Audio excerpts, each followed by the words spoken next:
Hello, good morning. मैं पवन राव आज की क्लास में आप लोगों को पढ़ाने वाला हूं ज्योमेट्री का एक नया टॉपिक और एल्टीट्यूड्स ऑफ ए ट्रायंगल, त्रिभुजों के शीर्षलंब। आओ जानते हैं क्या होते हैं। ध्यान दीजिए बोर्ड पर।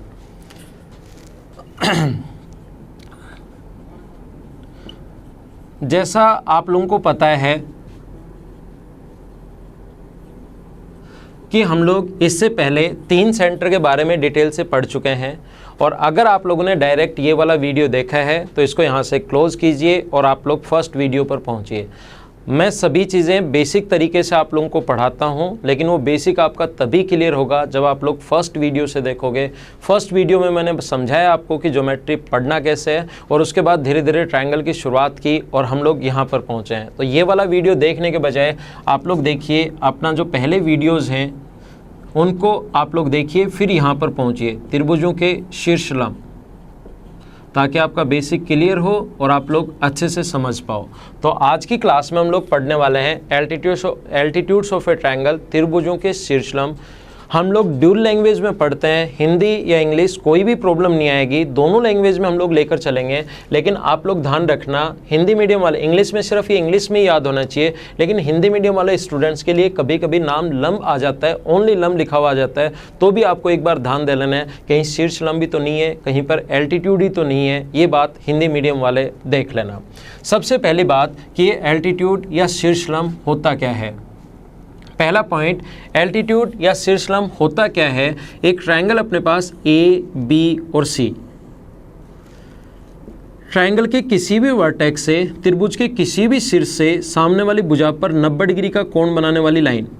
एक ट्रायंगल ए, बी, सी है, त्रिभुज के किसी भी शीर्ष से सामने वाली साइड पर 90 डिग्री का कोण बनाने वाली जो लाइन होगी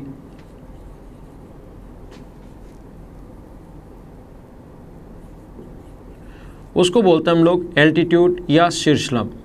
किसी भी वर्टेक्स से, एक ट्रायंगल के 3 अपने पास वर्टिसेज होंगे, किसी भी एक वर्टेक्स से अपोजिट साइड पर 90 डिग्री का कोण बनाने वाली जो लाइन होगी उसको बोलते हैं हम लोग एल्टीट्यूड या बोलते हैं शीर्षलंब।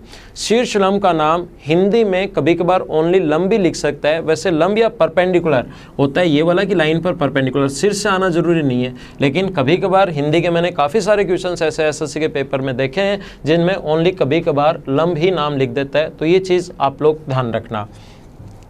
मैं फिर समझाता हूँ, मैंने आपको बताया है, पिछले वीडियोज़ अगर आपने देखे हैं तो आपको मेरा पढ़ाने का तरीका पता होगा। मैं सबसे पहले शुरुआत करता हूँ एकदम जीरो से, एकदम बेसिक चीज़ों से, ऐसा मानकर चलता हूँ कि आपको कुछ भी नहीं आता, और धीरे धीरे हम लोग आगे बढ़ते जाते हैं और वहाँ तक पहुँचते हैं जहाँ तक जितना ज़्यादा बेसिक हो सकता है वो सारी चीज़ें मैं आपको समझाने की कोशिश करता हूँ। तो ध्यान दीजिए बोर्ड पर, यहाँ से 3 वर्टिसेज अगर हैं तो इस शीर्ष से सामने वाली भुजा पर 90 डिग्री का कोण बनाने वाली लाइन एल्टीट्यूड, इस शीर्ष से सामने वाली भुजा पर 90 डिग्री का कोण बनाने वाली लाइन एल्टीट्यूड, और इस वर्टेक्स से सामने वाली साइड पर 90 डिग्री का कोण बनाने वाली लाइन एल्टीट्यूड। और ध्यान रखना, एक ट्रायंगल के तीनों एल्टीट्यूड्स जिस पॉइंट पर इंटरसेक्ट करते हैं उसको बोलते हैं हम लोग ऑर्थो सेंटर या लंब केंद्र। एक ट्रायंगल के तीनों एल्टीट्यूड्स जिस पॉइंट पर इंटरसेक्ट करते हैं, जिस बिंदु पर प्रतिच्छेद करते हैं, उसे बोलते हैं हम लोग ऑर्थो सेंटर या लंब केंद्र। और आज की क्लास में मैं आप लोगों को ये ऑर्थो सेंटर यानी कि लंब केंद्र के बारे में पढ़ाने वाला हूँ। तो सभी लोग इस पर ध्यान दीजिए, सभी लोग बोर्ड पर ध्यान रखिए। आज की क्लास में हम लोग ये समझेंगे, पहला मैंने बताया, मैंने कहा मैं ऐसा मानकर चलूँगा कि आपको कुछ भी नहीं आता। पहले मैं आप लोगों को बताया कि एल्टीट्यूड क्या होता है, फिर मैंने समझाया ऑर्थो सेंटर क्या होता है। अब इससे रिलेटेड धीरे धीरे हम लोग बेसिक में घुसते हैं।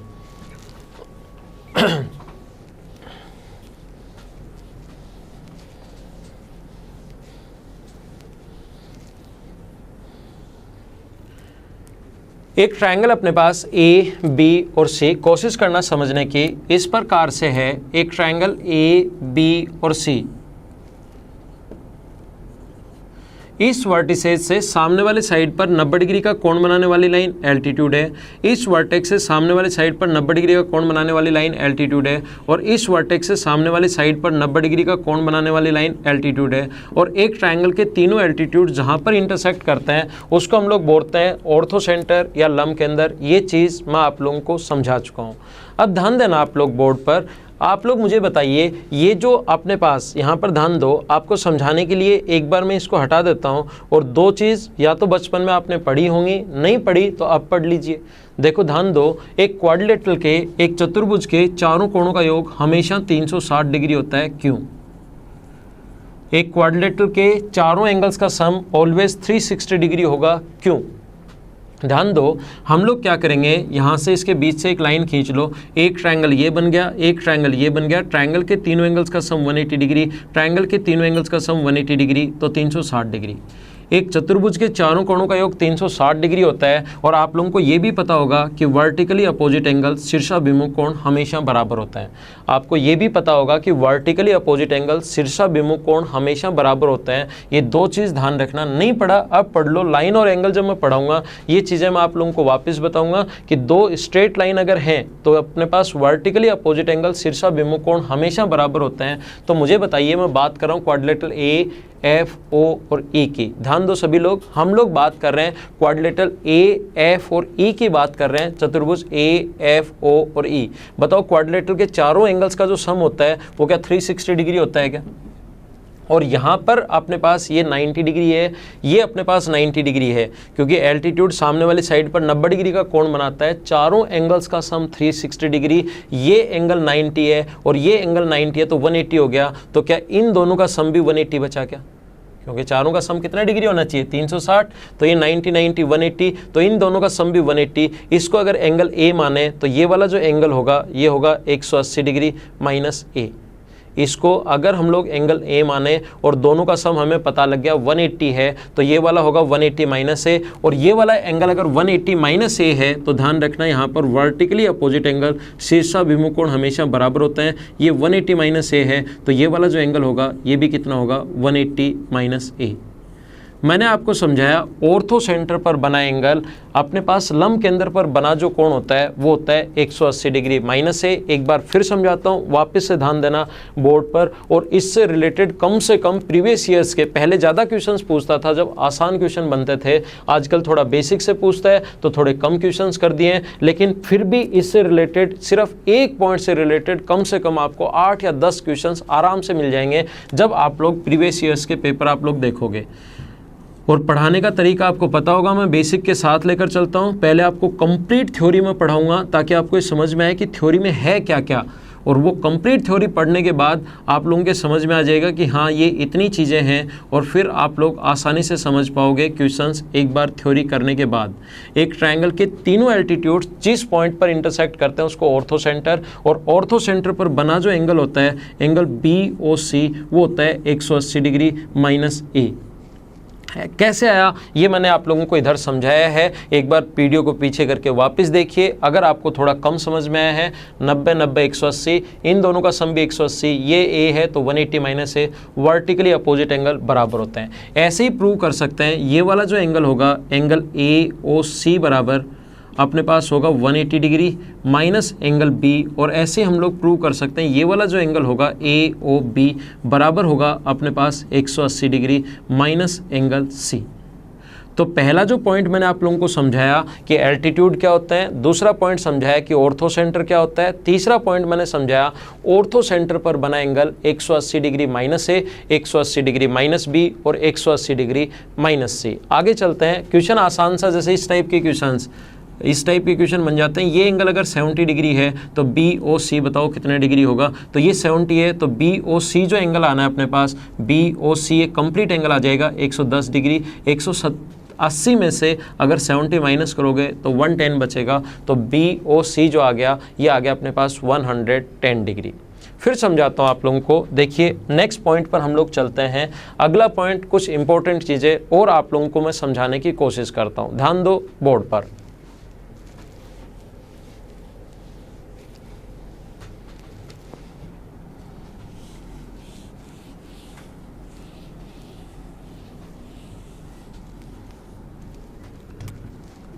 यहाँ पर अपने पास इस प्रकार से है, फिर से ध्यान देना, कोशिश करना सीखने की। यहाँ पर मैंने बताया दूसरा पॉइंट, और यहाँ पर इस प्रकार से एक ट्रायंगल है AB और C, एक ट्रायंगल AB और C है। यहाँ पर इसका ये एल्टीट्यूड और ये एल्टीट्यूड और ये एल्टीट्यूड जहाँ पर, मुझे ये बताइए, आपके दो एल्टीट्यूड तो हमें समझ में आता है कि एक जगह इंटरसेक्ट करेंगे क्योंकि पैरेलल नहीं है, तीसरा एल्टीट्यूड भी यहीं से पास होगा, इसको आप लोग कैसे प्रूव करेंगे? मैं हमेशा 2012 से मैं आपको ये ज्योमेट्री, जब 2011 मेंस में आनी शुरू हुई थी और 2012 से मैं ज्योमेट्री पढ़ा रहा हूँ, एडवांस मैथ्स में पढ़ा रहा हूँ, और उस टाइम से मैं सिखाते हुए आ रहा हूँ कि इन जो एंगल बाइसेक्टर एक ही जगह इंटरसेक्ट क्यों करते हैं, एल्टीट्यूड एक ही जगह इंटरसेक्ट क्यों करते हैं, मीडियन एक ही जगह इंटरसेक्ट क्यों करते हैं और एल्टीट्यूड एक ही जगह इंटरसेक्ट क्यों करते हैं, ये चारों पॉइंट हमेशा मैं बताता हूँ। लेकिन क्वेश्चन इसका सिर्फ और सिर्फ एसएससी ने सिर्फ अभी तक इससे रिलेटेड ही क्वेश्चन पूछा है कि एल्टीट्यूड एक ही जगह इंटरसेक्ट क्यों करते हैं। ये तो प्रूव करना तो नहीं आया, प्रूव करना एसएससी नहीं पूछता है। क्वेश्चन कैसे पूछा था वो मैं अभी समझाता हूं, पहले इस चीज को समझ लीजिए। क्वेश्चन आपके समझ में आ गया होगा कि तीसरा एल्टीट्यूड भी इधर से ही पास होगा, ये आप लोग कैसे प्रूव करोगे? तो ये ट्रायंगल है ए बी और सी, ये ट्रायंगल है ए बी और सी। हम लोगों ने क्या किया, इसके पैरेलल और ए से पास होती हुई एक स्ट्रेट लाइन खींचेंगे। यहाँ से एसएससी ने क्वेश्चन पूछा है और इम्पोर्टेंट है, सभी लोग ध्यान देना बोर्ड पर और सीखने की कोशिश करना। बीसी के पैरेलल और ए से पास होती हुई एक स्ट्रेट लाइन हम लोग खींचेंगे। ऐसे ही इसके पैरेलल और बी से पास होती हुई एक स्ट्रेट लाइन हम लोग खींचेंगे, और ऐसे ही हम लोग इसके पैरेलल और यहाँ से सी से पास होती हुई एक स्ट्रेट लाइन हम लोग खींचेंगे। इन पॉइंट्स का नाम मान लीजिए हम लोग देते हैं, ये पॉइंट P है, ये पॉइंट Q है और ये पॉइंट R है। कोशिश करना समझने की, हम लोग P, Q और R के बारे में समझने की कोशिश करते हैं। यहाँ से इसका एल्टीट्यूड ले लीजिए आप लोग, ये इसके पैरेलल है तो ये और ये दोनों पैरेलल होंगे। ये मुझे ये बताइए, ये इसके पैरेलल है तो ये और ये दोनों इसके पैरेलल हैं, तो साइन लगा लेते हैं ताकि आपको थोड़ा सा सही और ज़्यादा समझ में आए। ये मैंने आपके लिए बना दिए हैं। ध्यान देना, यहाँ से अपने पास जो क्वेश्चंस, दो तीन क्वेश्चन जो पूछे वो सारे मैं समझा रहा हूँ, कोशिश करना समझने की। ये इसका एल्टीट्यूड बना दीजिए आप लोग, ये इसका एल्टीट्यूड बना दीजिए और ये इसका एल्टीट्यूड बना दीजिए, और हम लोग प्रूव कर रहे हैं कि ट्रायंगल PQR के लिए ये जो हैं सभी वो अपने पास जो थोड़ी देर पहले समझाया साइड परपेंडिकुलर बाइसेक्टर का काम कर रहे हैं। एक चीज़ ध्यान रखना, ये लाइन इसके पैरेलल, ये देखो ए, ये मान लो ए है, ये मान लो बी है और ये मान लीजिए सी है। कोशिश करना समझने की, बहुत ज़्यादा इंपॉर्टेंट पॉइंट है और थोड़ा सा कॉम्प्लिकेटेड सा है, थोड़ा बेसिक है समझना। ये साइड अगर ए है और ये दोनों पैरेलल हैं और ये साइड बी है तो ये दोनों पैरेलल हैं, ये इसके पैरेलल, ये इसके पैरेलल, तो क्या ए क्यू सी और बी एक समांतर चतुर्भुज बन गया? और ये ए है तो क्या ये ए होगा क्या? हाँ ना कुछ तो बोलो, होगा नहीं होगा? जहाँ पर भी आप लोग बैठे हैं हाँ ना कुछ आप लोग बोलिए, उससे आप लोगों को हमेशा ज़्यादा समझ में आएगा। ये चीज़ मैं पहले से बता रहा हूँ, मेरे एक्सपीरियंस के अनुसार अगर आप लोग साथ साथ बात करते हो, बोलते हो कि सर समझ में आया नहीं आया, इसमें ऐसा हो जाए, तो ये दिमाग में अगर चीज़ें आएंगी तो आपको ज़्यादा समझ में आएगा। और ये अगर पॉइंट सी है तो ये वाला पॉइंट भी कितना होगा? सी, क्योंकि पैरेललोग्राम बन गया। ये इसके पैरेलल और ये इसके पैरेलल, तो क्या बी पी ए और सी एक समांतर चतुर्भुज बन गया क्या? तो ये बी है तो ये भी बी और ये ए। ऐसे ही प्रूव कर सकते हैं, ये सी तो ये भी सी और ये बी है तो ये भी बी। ध्यान देना, दोनों लाइन पैरेलल हैं, ये और ये दोनों लाइन पैरेलल हैं, और दो लाइन अगर पैरेलल हों तो अंतः कोणों का योग हमेशा 180 डिग्री होता है।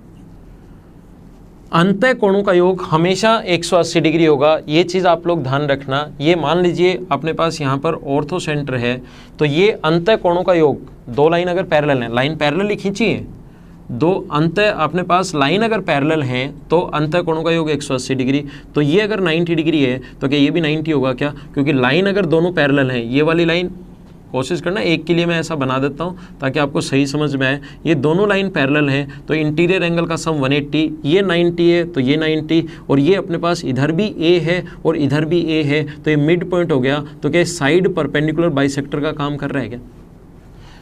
PQ के लिए ये एल्टीट्यूड क्या साइड परपेंडिकुलर बाइसेक्टर जो थोड़ी देर पहले समझाया है, इस वीडियो को देखने से पहले जस्ट पहले वाला वीडियो तो कम से कम आप लोग देखिए।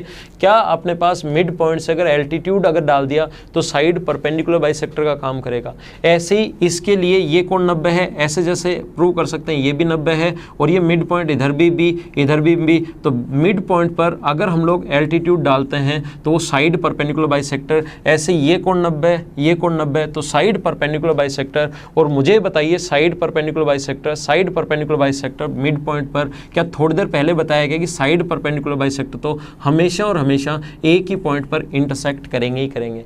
तो क्या ये बड़े वाले ट्रायंगल के लिए ये सर्कम सेंटर का काम करेगा? और बड़े वाले ट्रायंगल के लिए अगर सर्कम सेंटर का काम करेगा तो थोड़ी देर पहले मैंने समझा दिया है कि ट्रायंगल के तीनों साइड परपेंडिकुलर बाइसेक्टर एक ही जगह इंटरसेक्ट क्यों करते हैं, ये पिछले पॉइंट में मैंने आपको समझाने की कोशिश की।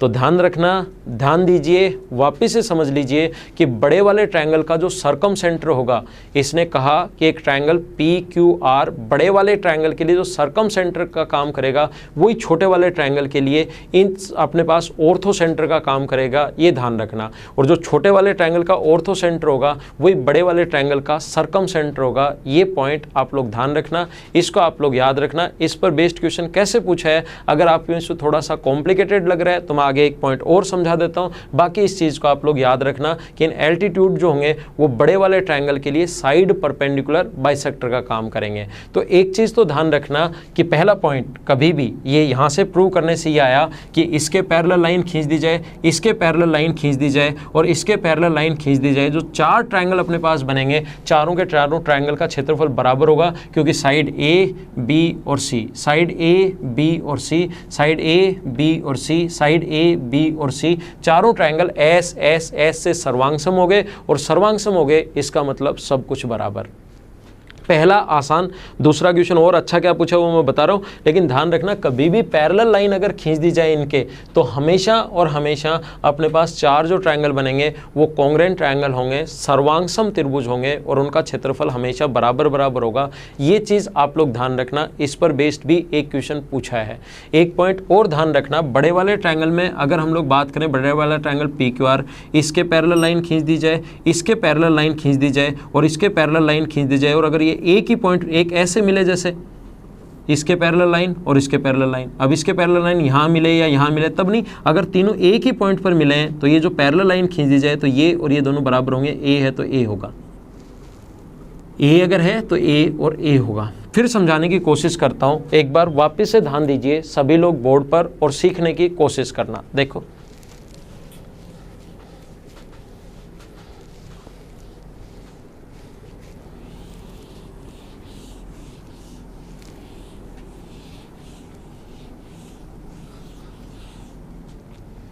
यहाँ पर इस प्रकार से है, एक चीज़ ध्यान रखना, वो इसने क्वेश्चन जो पूछा था अपने पास वो इस प्रकार से पूछा था, एक ट्रायंगल ABC है, इसका मिड पॉइंट अपने पास मान लीजिए अपने पास S है, इसका मिड पॉइंट मान लीजिए T है और इसका मिड पॉइंट U है। उसने कहा बड़े वाले ट्रायंगल ABC के लिए जो सर्कम सेंटर है वो छोटे वाले ट्रायंगल के लिए क्या होगा।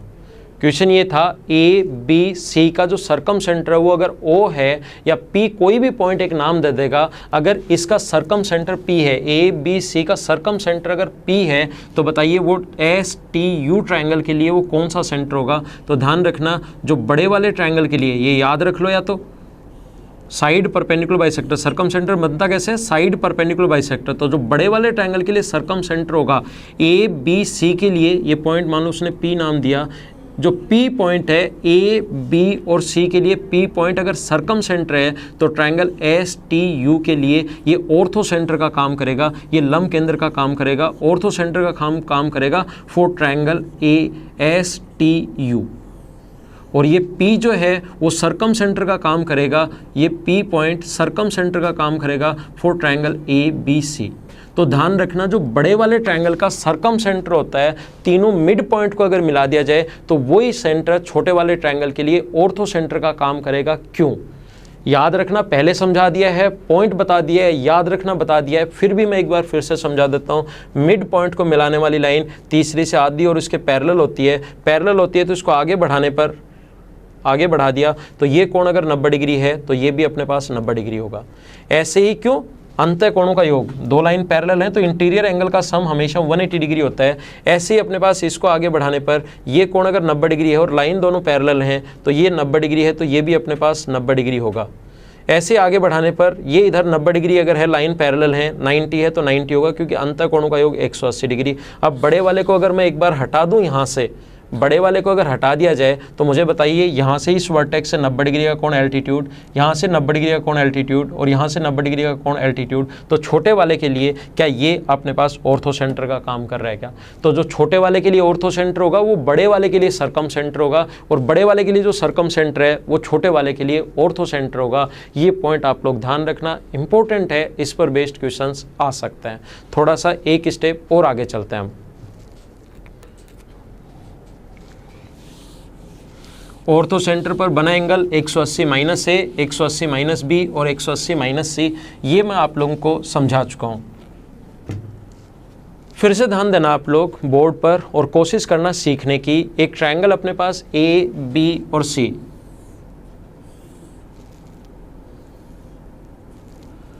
एक ट्रायंगल है ए, बी और सी। ध्यान देना और सीखना। यहाँ से ये साइड 4 है, ये साइड 5 है और ये साइड अगर 6 है और यहाँ से डाले गए एल्टीट्यूड की लेंथ हम लोगों से पूछता है। ध्यान रखना, एल्टीट्यूड कभी भी सामने वाले साइड के मिड पॉइंट पर नहीं मिलता, मिड पॉइंट पर मीडियन मिलती है। ये बात आप लोग ध्यान रखना, मिड पॉइंट पर जो मिलता है वो मीडियन मिलती है, ये बात आप लोग ध्यान रखना। मिड पॉइंट ये नहीं होता, तो इसका एल्टीट्यूड एडी की अगर लेंथ निकालनी पड़े, और ऐसे आसान क्वेश्चन कई बार आते हैं। एक ट्रायंगल है ए, बी और सी, इसके एल्टीट्यूड की अगर लेंथ एडी की लेंथ निकालनी पड़े और ये 6 अगर है, तो इसका तरीका होता है अपने पास करने का, इसको अक्स मान लो और इसको मान लीजिए 6 माइनस एक्स, क्योंकि कंप्लीट थी 6। ये इधर वाला x है, इधर वाला 6 माइनस एक्स है। और सभी स्टूडेंट्स को पाइथागोरस थ्योरम पता होगा, क्योंकि पिछला कम से कम जब तक जो वीडियोस मैंने बनाए हैं उसमें 3 या 4 बार मैं समझा चुका हूँ। एक बार मैं फिर समझा देता हूँ कि अपने पास इस प्रकार से 90 डिग्री के सामने वाली साइड अगर c है तो c स्क्वायर बराबर होता है a square plus b square, या इसको ऐसे याद रख लीजिए, c के स्क्वायर में से किसी भी 90 डिग्री के पास वाली जो दो साइड हैं, 90 डिग्री के सामने वाले साइड हाइपोटेनस या कर्ण, इसके स्क्वायर में से किसी भी एक स्क्वायर साइड का स्क्वायर माइनस करोगे तो दूसरी साइड का स्क्वायर, या सी स्क्वायर में से बी स्क्वायर माइनस करोगे तो ए स्क्वायर। 90 डिग्री के सामने वाले साइड के स्क्वायर में से दोनों में से किसी भी एक साइड का स्क्वायर माइनस करोगे तो ए स्क्वायर माइनस कर दोगे तो बी स्क्वायर, और बी स्क्वायर माइनस कर दोगे तो ए स्क्वायर। तो कोशिश करना आप लोग समझने की। मैं बात कर रहा हूँ ट्रायंगल ए डी बी की। मैं कंप्लीट आप लोगों को ऐसे मानकर चल रहा हूँ कि अभी आपको थोड़ी सी चीज़ें कम आती हैं, तो मैं सब कुछ आपको समझाने की कोशिश कर रहा हूँ।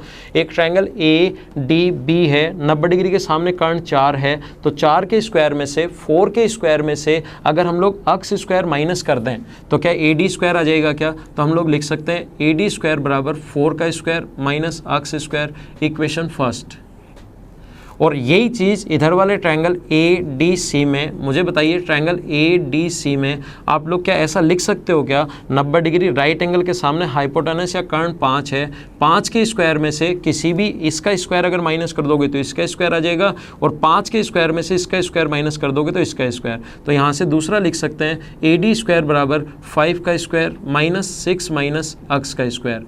इक्वेशन फर्स्ट भी ए डी स्क्वायर की वैल्यू है। देखो आपके बेसिक कॉन्सेप्ट सब कुछ क्लियर हो, इसलिए मैं सारी चीज़ें लिखता चल रहा हूँ। नोटबुक साथ रखना, मेरा एक ही कंडीशन मैं आपको हमेशा बताता हूँ कि नोटबुक साथ रखना, और दूसरी कंडीशन जब भी मैं बोलता हूँ समझ में आया या नहीं आया तो एक बार हाँ ना ऐसा कुछ आप लोग बोलिए।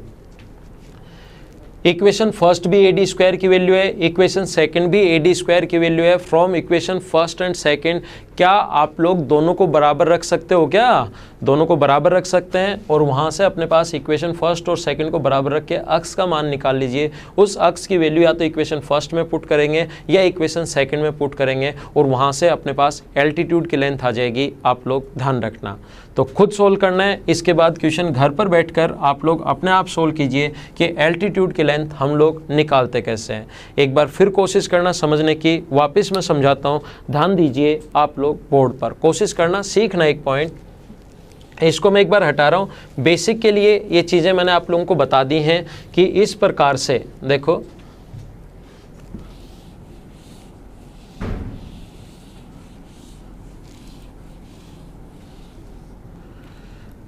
यहाँ पर ऐसा कभी भी अगर हो, एक राइट एंगल ट्रायंगल अगर हो, एक समकोण त्रिभुज अगर हो, ध्यान रखना ये एक समकोण त्रिभुज है ए बी और सी, ये एक समकोण त्रिभुज है जिसकी ये वाली साइड मान लीजिए 3 है, ये वाली साइड 4 है और ये वाली साइड 5 है। तो मुझे बताइए क्या ए से डाले गए एल्टीट्यूड की लेंथ पूछ सकता है क्या? एल्टीट्यूड या शीर्षलंब होता क्या है? जो सामने वाले साइड पर 90 डिग्री का कोण बनाए, यहाँ से सामने वाले साइड पर 90 डिग्री का कोण बनाने वाली लाइन की लेंथ पहले से ही दी हुई है 4। जो साइड देगा वही ए से डाले गए एल्टीट्यूड की लेंथ। क्या सी से डाले गए एल्टीट्यूड की लेंथ पूछ सकता है क्या? नहीं, दी हुई है कितनी? 3। कहाँ से? बी से डाले गए एल्टीट्यूड की लेंथ पूछेगा तो वो कहेगा बी डी की लेंथ बताओ। और बी डी की लेंथ अगर पूछ ले तो ये 5 अगर है तो नीचे वाले को अगर हम लोग अक्स माने तो ऊपर वाला ये जो होगा वो क्या 5 माइनस अक्स होना है क्या? नीचे वाला अगर x है तो क्या ऊपर वाले की वैल्यू 5 माइनस एक्स होनी है क्या? और हम लोग ट्रायंगल में यहाँ पर इस ट्रायंगल में b, इस पॉइंट को d मान लो, BDC में, ट्रायंगल BDC में मुझे बताओ 90 डिग्री के सामने ये राइट एंगल है, BDC की बात कर रहा हूँ, अब इतने ही ट्रायंगल की बात कर रहा हूँ। ये राइट एंगल के सामने 3 है, 3 के स्क्वायर में से किसी भी साइड का स्क्वायर माइनस करोगे, 3 के स्क्वायर में से किसी भी साइड का स्क्वायर अगर माइनस करोगे तो अपने पास BD स्क्वायर आ जाएगा। 3 के स्क्वायर में से अक्स का स्क्वायर माइनस करोगे तो ये आ जाएगा। तो BD स्क्वायर बराबर हम लोग लिख सकते हैं 3 का स्क्वायर माइनस अक्स स्क्वायर। ऐसे ही ऊपर वाले ट्रायंगल ADB में, ट्रायंगल ADB में अपने पास 90 डिग्री के सामने कर्ण 4 है तो क्या लिख सकते हैं क्या कि BD स्क्वायर बराबर 4 का स्क्वायर माइनस 5 माइनस अक्स का स्क्वायर।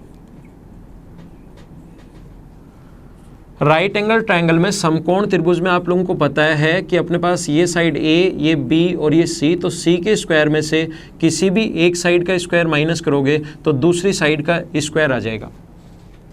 तो दो ट्रायंगल अलग अलग में 3 के स्क्वायर में से अक्स का स्क्वायर माइनस किया तो BD स्क्वायर, 90 डिग्री के सामने 4 के स्क्वायर में से 5 माइनस अक्स का स्क्वायर माइनस करोगे तो अपने पास ये जो आ जाएगा 5 माइनस अक्स का स्क्वायर माइनस करोगे तो BD स्क्वायर। इक्वेशन फर्स्ट भी BD स्क्वायर की वैल्यू है, इक्वेशन सेकंड भी BD स्क्वायर की वैल्यू है। क्या दोनों को बराबर रख सकते हैं क्या? From equation first and second. Direct तरीका क्या होगा वो भी मैं आप लोगों को समझाऊंगा, लेकिन आपको बेसिक आना चाहिए, का कॉन्फिडेंस बढ़ेगा। हमेशा ध्यान रखना, ऐसे नहीं होना चाहिए कि ये क्वेश्चन है फॉर्मूला रट लिया, याद हो गया, चलो आगे बढ़ते हैं। नहीं, आपको बेसिक अगर आएगा तो आपका सिलेक्शन हमेशा जल्दी होगा। और ये बेसिक समझाने के लिए ही मैं आपको इतना टाइम दे रहा हूँ और कंप्लीट आपको ज्योमेट्री, मेंसुरेशन, सारी चीज़ें मैं कंप्लीट पढ़ाने वाला हूँ इस यूट्यूब चैनल पर। तो आप लोग मेरे साथ बने रहिए। देखिए, from equation first and second अपने पास 3 का square 9 minus x square equals to अपने पास 4 का स्क्वायर 16 और a माइनस बी का होल स्क्वायर होगा a स्क्वायर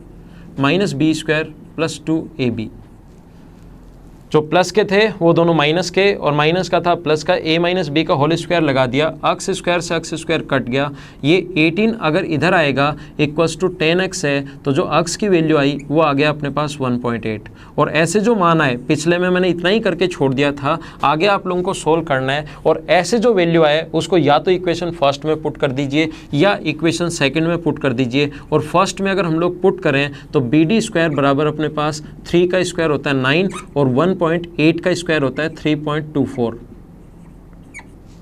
तो BD स्क्वायर बराबर अपने पास आ जाएगा 5.76 और BD स्क्वायर बराबर 5.76 है तो BD की लेंथ आ जाएगी 2.4। ये अपना आंसर है। बेसिक तरीका, और बेसिक तरीका हमेशा आना चाहिए। दो इक्वेशन बनाई, बराबर करके एक्स की वैल्यू निकाल ली, उसको या तो फर्स्ट में पुट कर देना या सेकंड में पुट कर देना, आंसर दोनों से सेम ही आना है। ये बात आप लोग ध्यान रखना। दूसरा तरीका क्या होता है कि एल्टीट्यूड की लेंथ अगर कभी भी आप लोगों को निकालनी है, BD अगर लेंथ निकालनी है तो दूसरा तरीका अपने पास हो सकता है सॉरी, AB और BC का इंटू कर दीजिए और कर्ण AC का भाग दे दीजिए। अपने पास एल्टीट्यूड निकालने का दूसरा तरीका हो सकता है कि AB और AC का हमेशा इंटू, बेस और हाइट का इंटू करके हाइपोटेनस से डिवाइड कर देना आप लोग, तो भी अपने पास यहाँ पर ही आ जाएगा BD की लेंथ। तो अपने पास 3 और 4 को गुना करके और भाग दे दो 5 से तो अपने पास लेंथ आ जाएगी। इसको सोल्व करोगे तो भी 2.4। ये अपना आंसर है। ये अपना डायरेक्ट तरीका है और ये बेसिक है। बेसिक में हमेशा आप लोगों को पढ़ाता हूँ, ये चीज़ ध्यान रखना। और डायरेक्ट तरीका आप लोग ऐसे एल्टीट्यूड की लेंथ निकाल लोगे। मैं फिर समझाता हूँ, एल्टीट्यूड की जो लेंथ है ये फॉर्मूला आया कहाँ से। हर चीज़ आप लोगों को पता होनी चाहिए कि ये फॉर्मूला आया कहाँ से। ये मैं फिर से समझाता हूँ, ध्यान देना, यहाँ समझा देता हूँ। आपने अपनी नोटबुक में ये चीज़ें लिख ली होंगी। सही में अगर आपको लगता है कि मुझे YouTube से मैं पढूं और ज्योमेट्री समझ में आ जाए, तो इसका सिर्फ और सिर्फ एक ही तरीका है, और वो तरीका ये है कि आप लोग साथ साथ अपनी नोटबुक में लिखते चलिए। देखो आप लोग ध्यान दो, ये वाली साइड अगर A है, ये वाली साइड B है और ये वाली साइड C है, और यहाँ पर एल्टीट्यूड की लेंथ मान लीजिए एक बार मैं P मान रहा हूँ, तो मुझे बताइए बेस और हाइट, कोई सा भी बेस जो आपका मन आए वो बेस ले सकते हो, लेकिन हाइट वो लेनी पड़ेगी जो उस पर 90 डिग्री का कोण बनाए। तो इसके एरिया का फॉर्मूला क्या half into A into B है क्या? बेस ये ले लोगे तो ये हाइट, बेस अगर C ले ली तो हाइट लेनी पड़ेगी जो उस पर 90 डिग्री का कोण बनाए, तो बेस अगर C ले लोगे तो हाइट लेनी पड़ेगी P, और एरिया तो किधर से भी निकाल लो एक ट्रायंगल का, चाहे ये बेस ये हाइट या ये बेस ये हाइट लेकर निकाल लो, एरिया तो एक ट्रायंगल का किधर से भी निकाल लो बराबर होना चाहिए। हाफ से हाफ कट जाएगा और P की जो लेंथ है वो क्या A into B upon C आ जाएगा क्या? ये अपना आंसर है। कुछ लोग यहाँ पर कंफ्यूज होंगे, ध्यान रखना, पिछले वीडियो में सर समझाया था आपने, इस वीडियो में ये बता रहे हो कि अपने पास A, B और C, अपने पास ये 3 है, ये 4 है और ये 5 है, यहाँ से एल्टीट्यूड की लेंथ डाल दी जाए तो अब की बार तो इसकी लेंथ बता रहे हो BD की लेंथ 2.4। और पिछले क्वेश्चन में कुछ लोग कंफ्यूज होंगे क्योंकि क्लास में मुझसे पूछते हैं, इसलिए मुझे चीज़ें पता है कि स्टूडेंट कहाँ कहाँ कन्फ्यूज होता है, तो वहाँ तो यहाँ तो आ गया 2.4, और पिछले क्वेश्चन में BD की जो लेंथ बताई थी यहाँ से मिड पॉइंट को मिला दें तो आप लोग ध्यान रखो इसकी लेंथ आ गई कर्ण की आधी, हाइपोटेनस की हाफ, कर्ण की आधी यानी कि 5 का आधा 2.5। तो ध्यान रखो एग्जाम में लिखा हुआ आएगा, आपको क्वेश्चन में लिखा हुआ मिलेगा कि ये अपने पास राइट एंगल ट्रायंगल में B से एल्टीट्यूड, क्योंकि दोनों जगह D ले लिया मैंने, क्योंकि एग्जाम में D पॉइंट ही आता है लगभग, तो आप लोग इसमें कंफ्यूज नहीं हो, तो मैंने D पॉइंट लेकर ही दोनों साथ बता दिए। पिछले वीडियो में मैंने बताया था मिड पॉइंट अगर डाल दिया जाए, मिड पॉइंट को मिला दिया जाए तो होती है 2.4, और यहाँ पर अगर कभी कहे कि एल्टीट्यूड की लेंथ अगर डाली जाए, BD एल्टीट्यूड अगर है 90 डिग्री का कोण अगर बनाए BD तो उसकी लेंथ होती है 2.4। इसको आप लोग समझ लेना। नेक्स्ट पॉइंट फिर समझते हैं हम लोग, अगले पॉइंट पर आइए। तो इन दोनों में डिफरेंस समझ लेना, एक तो मिड पॉइंट तो 2.5, एल्टीट्यूड तो 2.4। अपनी जहां पर भी आपने नोटबुक रख रखी है उसमें आप लोग लिख लीजिए position of ortho centre. Ortho centre कहाँ पर बनेंगे, एक्यूट एंगल ट्रायंगल में कहाँ बनेगा, राइट में कहाँ बनेगा और ऑब्ट्यूज में कहाँ बनेगा, ये मैं आपको समझाने की कोशिश करता हूँ। सबसे पहले हम लोग बात करते हैं, जैसे आपको पता है हमेशा और हमेशा एक्यूट एंगल ट्रायंगल की। न्यून कोण त्रिभुज में कोई भी ज़्यादा आपको दिमाग, क्योंकि मुझे राइट एंगल ट्रायंगल समझाना है तो उसको छोड़कर बाकी साथ साथ मैं बता देता हूँ, क्योंकि फिर स्टूडेंट को लगता है कि सर इसमें कहाँ बनेगा इसमें कहाँ बनेगा, तो ये मैं लिखवा देता हूँ, लेकिन इम्पोर्टेंट जो है वो अपने पास राइट एंगल ट्रायंगल है।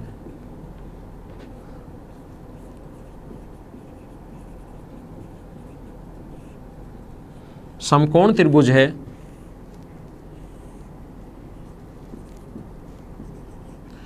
इंपॉर्टेंट जो पॉइंट है अपने पास वो राइट एंगल ट्रायंगल है, इंपॉर्टेंट समकोण त्रिभुज है। और एक चीज़ आप लोग ध्यान रखना, इस वर्टेक्स से कोशिश करो समझने की, इस वर्टेक्स से क्या एक और ऐसी लाइन खींची जा सकती है क्या जो उस पर 90 डिग्री का कोण बनाए? नहीं, सिर्फ और सिर्फ एक ही लाइन हो सकती है।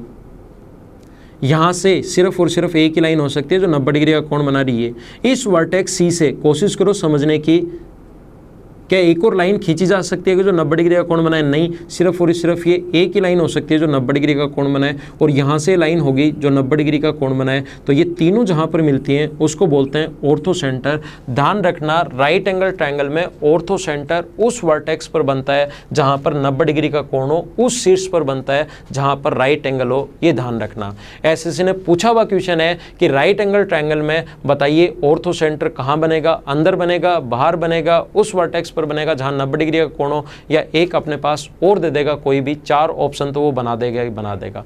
तो ये चीज आप लोग ध्यान रखना, ये इंपॉर्टेंट है। राइट एंगल ट्रायंगल में ऑर्थो सेंटर उस वर्टेक्स पर बनता है जहां 90 डिग्री का कोण हो। और अगर ऑब्ट्यूज की मैं बात करूं, ऑब्ट्यूज एंगल ट्रायंगल की अगर बात की जाए, ये एंगल ट्रायंगल आप लोग खुद लिख लेना क्योंकि हम लोग ज़्यादा टाइम इस पर नहीं लगा रहे। अधिक कोण त्रिभुज, यहाँ से इस प्रकार से क्या आप लोग मुझे बताइए A, B और C, एक अधिक कोण त्रिभुज है, ए बी सी एक अधिक कोण त्रिभुज है, और यहाँ पर इसको आगे बढ़ाने पर क्या आप लोग पहले तो मुझे ये बताओ, क्या यहाँ से ऐसी कोई लाइन खींची जा सकती है क्या जो इस पर 90 डिग्री का कोण बनाए? नहीं खींची जा सकती। सिर्फ और सिर्फ अपने पास यहाँ पर 90 डिग्री का कोण बनाने वाली लाइन इससे बाहर होगी।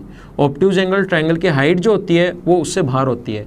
यहाँ से भी नहीं खींच सकते, इसको आगे बढ़ाने पर अपने पास 90 डिग्री का कोण बनाने वाली लाइन ये होगी, और यहाँ से 90 डिग्री का कोण बनाने वाली लाइन ये होगी, और इनको पीछे बढ़ाने पर जिस पॉइंट पर इंटरसेक्ट करते हैं उसको बोलते हैं हम लोग ऑर्थो सेंटर यानी लंब केंद्र। और एक क्वेश्चन इससे रिलेटेड भी एसएससी ने पूछा था 2013 में, ये आप लोग ध्यान रखना।